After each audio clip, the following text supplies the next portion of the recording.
I'd like to talk a little bit about island biogeography and species area curves. If you look at this image, you see an oceanic island surrounded by large areas of ocean. And that huge area of ocean implies that the island is isolated. And so oceanic islands can be isolated by ocean, but you can also apply this concept to nature reserves that are isolated by development. And so those nature reserves end up being ecological islands. And so anyway, let's look at what I use as a model for this course. If you look at California in 1800, it's very different than the California we see today. In 1800, you had little islands of exploited areas, which could be a missionary or a Native American village or a cattle ranch. But those islands of exploited areas were in a sea of wilderness. California was mostly wilderness. John Muir talks about riding a horse up the Central Valley where Highway 5 is now, talking about wildflowers being up to the belly of his horse. When we look at California today, it's a completely different picture. You have basically little remnants of wilderness or islands of wilderness, basically in a sea of exploitation or a sea of development. And so the amount of wilderness that animals were allowed to occupy in California has changed drastically in the last couple of hundred years. And so that leads us to a graph that is called a species area curve. And notice that the y-axis is the number of species. And when we're talking about the number of species, we're talking about the different kinds of organisms. If you have 20 mountain lions, you only have one species. If you have 20 mountain lions and 200 deer, you only have two species. So we're talking about the number of different kinds of organisms as a function of area. And I think most of you would predict if you increase the area, you're going to increase the number of species. And that's exactly what this graph says. Notice the line that's going uphill. So it's almost intuitive that if you increase the area, you're going to increase the number of species. But why does this relationship exist? Well, if you start out with a small area of stream, what kind of species are you going to have in that small area? You're only going to have aquatic organisms, organisms that are capable of living underwater, that are capable of living in the stream. If you increase the area to include the stream and a meadow, now you'll have aquatic organisms in the stream and terrestrial organisms, organisms that live on land in the meadow. If you further increase the area, where it includes the stream, the meadow, and a forest, well, different kinds of organisms occupy the forest than would occupy the meadow. And so as we increase the area, we're getting more and more habitat diversity. In this final picture, where we've included the stream, the meadow, a forest, and mountaintops, you're going to have much higher species diversity. You're going to have more different kind of animals because different animals live in different kind of habitats. Some animals prefer the cover of a forest, and some animals prefer to live on the rocky slopes of mountainsides. So an increase in area results in an increase in habitat diversity. And again, more different kinds of habitats are going to harbor more different kinds of species. Another reason for the relationship is if you have a larger area, you can have a larger population size of a particular species. And the larger your population size, the lower the risk of extinction, because larger populations have more genetic diversity. with more genetic diversity, they're less prone to problems with inbreeding. In addition, high levels of genetic diversity make them more resistant to environmental change, which lowers the risk of extinction. So here's a graph of islands of the West Indies that shows this species area relationship. And notice the number of species on the y-axis and the island area on the x-axis. And sure enough, as you increase the area of the island, bigger islands support a greater number of species.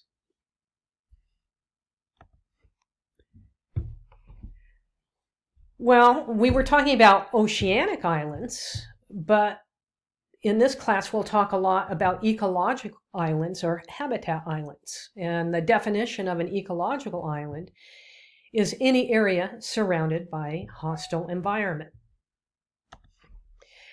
The Mount Sac Wildlife Sanctuary can be considered an ecological island. This is a picture of a bunch of mallard duck babies in the pond in the wildlife sanctuary.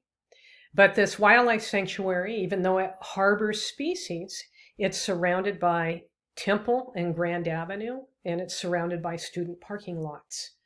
And those kinds of environments are hostile to animals like mallard ducks.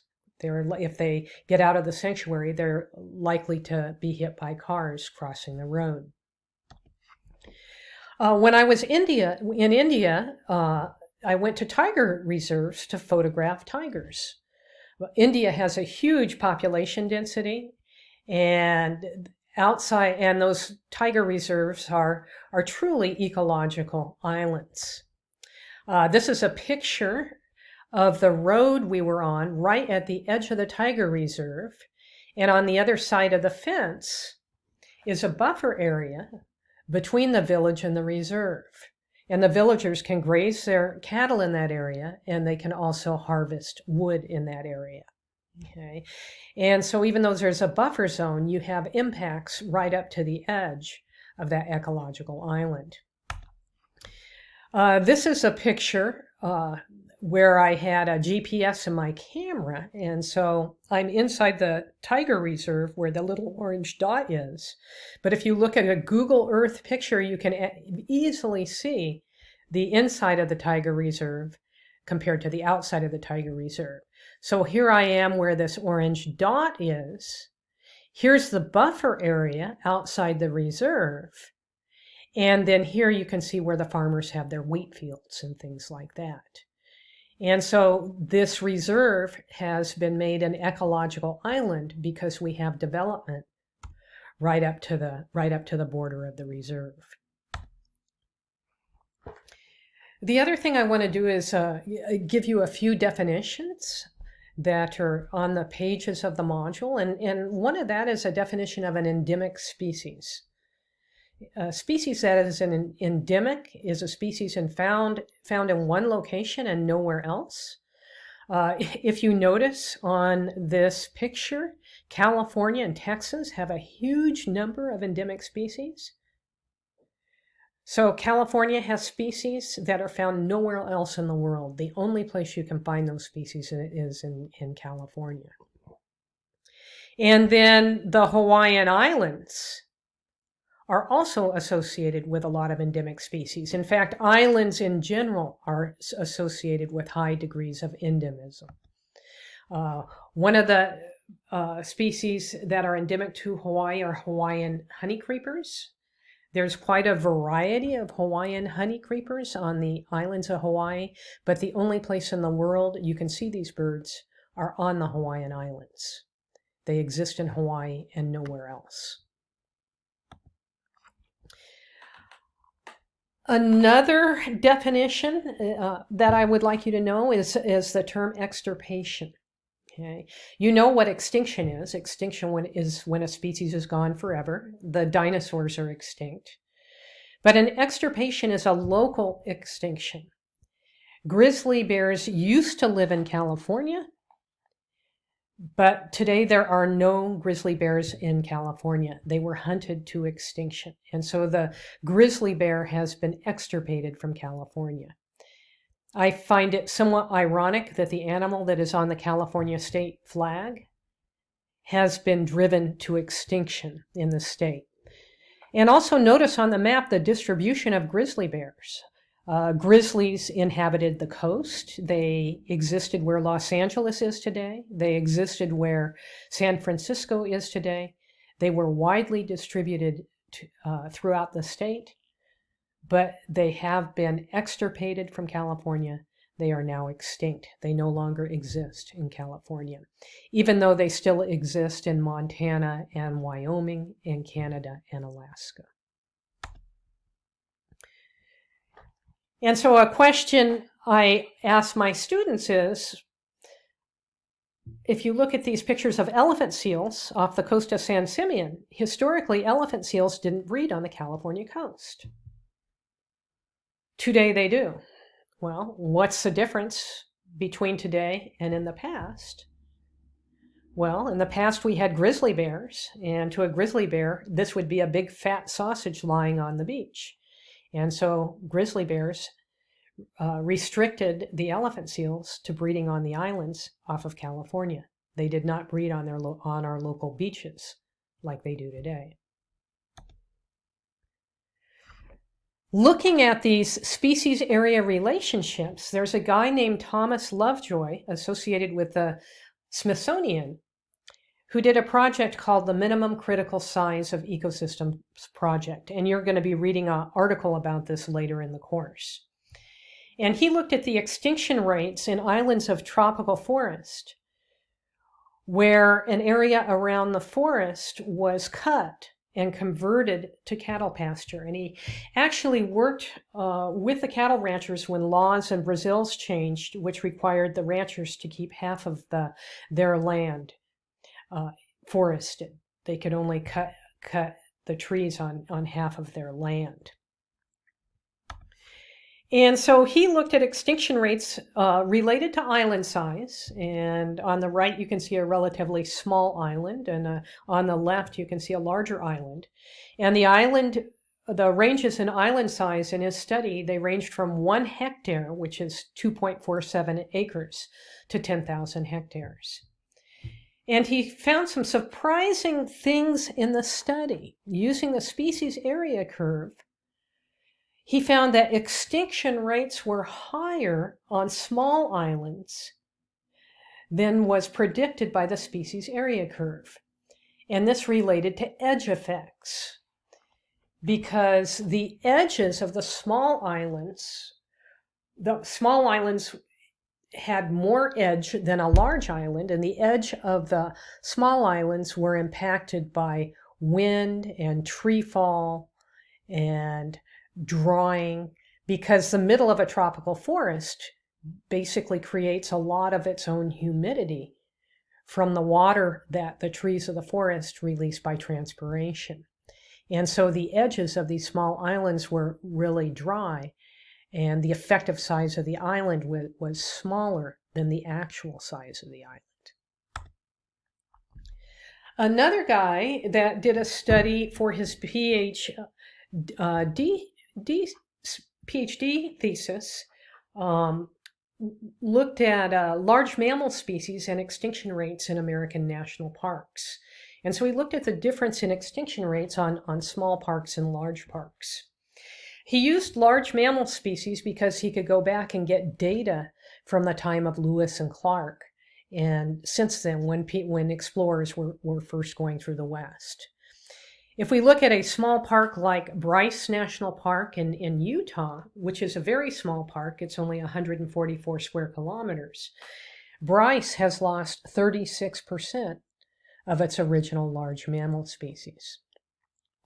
A number that kind of blew me away when I first looked at this was Yosemite. Yosemite is a relatively large national park in California. It's over 2,000 square kilometers. But Yosemite has lost 25% of its original large mammal species. I used to think, boy, if it was in a national park, it would be protected. But the reality is these parks are ecological islands, and in small islands you have high extinction rates. And so in Yosemite, you no longer have gray wolves, you no longer have grizzly bears, you no longer have lynxes, there are no longer wolverines. There's been a lot of extirpations or local extinctions in Yosemite National Park. If you look at the largest park system in the continental United States outside of Alaska, that's Grand Teton Yellowstone. They're considered one unit because there's a corridor connecting to the two parks, and so animals can move back and forth easily between Grand Teton National Park and Yellowstone National Park. The area is a little over 10,000 square kilometers, and it turns out that 10,000 square kilometers is kind of a critical amount of area to be able to maintain large mammal species. And most of the nature reserves in the world are much smaller than that critical 10,000 square kilometer number. At the time that he did his study in the 1990s, Grand Teton Yellowstone only lost 4% of its original mammal species. It has since gained one because the wolf has been reintroduced to the greater Yellowstone ecosystem.